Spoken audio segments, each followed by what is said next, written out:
Bismillahirrahmanirrahim. Welcome to my channel.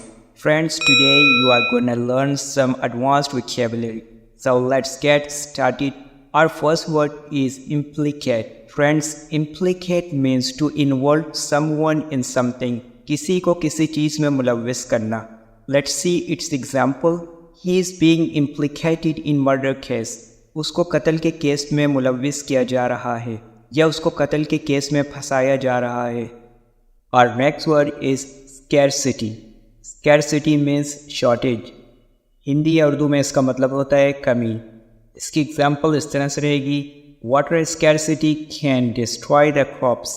पानी की कमी फसलों को तबाह कर सकती है. Our next word is rinse. Rinse means to wash lightly, यानी खंगालना. इसकी एग्जाम्पल इस तरह से रहेगी. Rinse the feeder before feeding the baby. Baby को फीड कराने से पहले फीडर को खंगाल लो. Our next word is rinse out. Rinse out means to wash inner side of mouth lightly. Hindi या उर्दू में इसकी जो मीनिंग होती है वो कुल्ली करना होती है. एंड इसकी एग्जाम्पल इस तरह से रहेगी. The dentist recommended him to rinse out with mouthwash. Dentist ने उसको माउथवॉश से कुल्ली करने का मशवरा दिया. Our next word is pivotal. Pivotal means important. Hindi या उर्दू में इसकी मीनिंग कुछ इस तरह से रहती है, अहम या ज़रूरी. Let's see its example. He played a pivotal role for the betterment of country. उसने मुल्क की बेहतरी के लिए एक अहम किरदार अदा किया. और next word is affiliate. Affiliate means to join. Hindi या उर्दू में इसकी मीनिंग कुछ इस तरह से रहती है, शमूलियत इख्तियार करना या शामिल होना. Let's see its example. He has affiliated opposition party. वो मुखालिफ पार्टी में शामिल हो गया है. Our next word is unfrightened. Unfrightened means fearless. Hindi या उर्दू में इसकी मीनिंग रहेगी बेखौफ. Let's see its example. You should have been unfrightened. आपको बेखौफ होना चाहिए था. Our next word is frightened. Frightened means afraid. Hindi या उर्दू में इसकी मीनिंग रहेगी खौफज़दा. Let's see its example. You shouldn't be frightened. आपको खौफज़दा नहीं होना चाहिए. Now next word is from core of heart. It means from deepest point of heart. Hindi या उर्दू में इसकी मीनिंग कुछ इस तरह से रहती है, दिल की गहराई से. Now let's see its example. I respect my teacher from core of my heart. मैं अपने उस्ताद की दिल की गहराई से इज्जत करता हूँ. Our next word is aberrant. Aberrant means irregular. Hindi या उर्दू में इसकी मीनिंग रहेगी नागवार. Let's see its example. His behavior was aberrant. उसका रवैया नागवार था. Our next word is ameliorate. Ameliorate means to make better. Hindi या उर्दू में इसकी मीनिंग इस तरह से होती है बेहतर करना. Now let's see its example. A new prime minister will ameliorate the economy of the country. नया PM मुल्क की इकॉनमी को बेहतर कर देगा. Our next word is apprise. Apprise means to inform. Hindi या उर्दू में इसकी मीनिंग कुछ इस तरह से रहेगी आगाह करना या बताना. Let's see its example. He did not apprise me about his resignation. उसने मुझे अपने इस्तीफे के बारे में नहीं बताया. Now next word is rousing. Rousing means warming. Hindi या उर्दू में इसकी मीनिंग कुछ इस तरह से रहती है जोशीला या पुरजोश.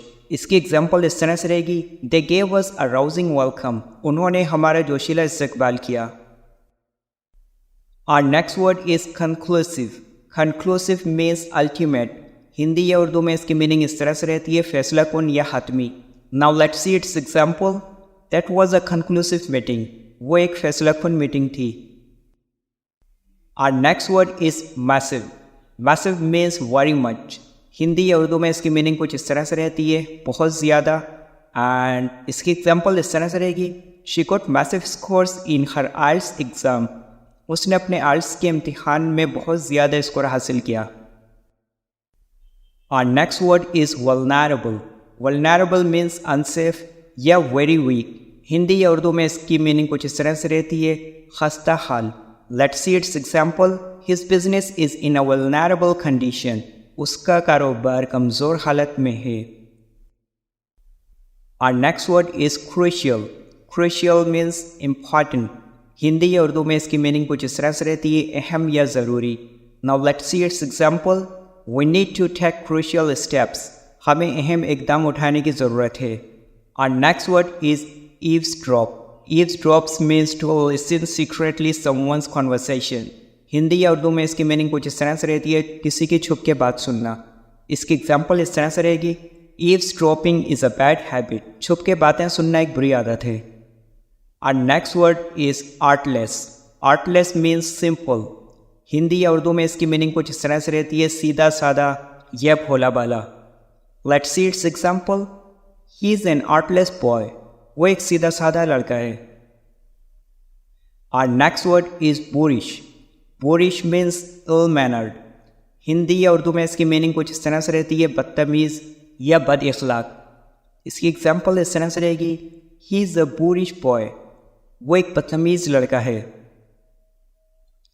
Our next word is rife. Rife means most common. Hindi या उर्दू में इसकी मीनिंग कुछ इस तरह से रहती है फ्रेंड्स, आम या बहुत ज़्यादा फैली हुई। इसकी एग्जाम्पल इस तरह से रहेगी, corruption is rife everywhere. Corruption हर जगह फैली हुई है। Our next word is bountiful.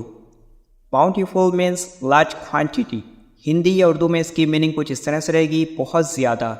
Let's see its example. He bought bountiful fruits. उसने बहुत ज़्यादा फल खरीदे।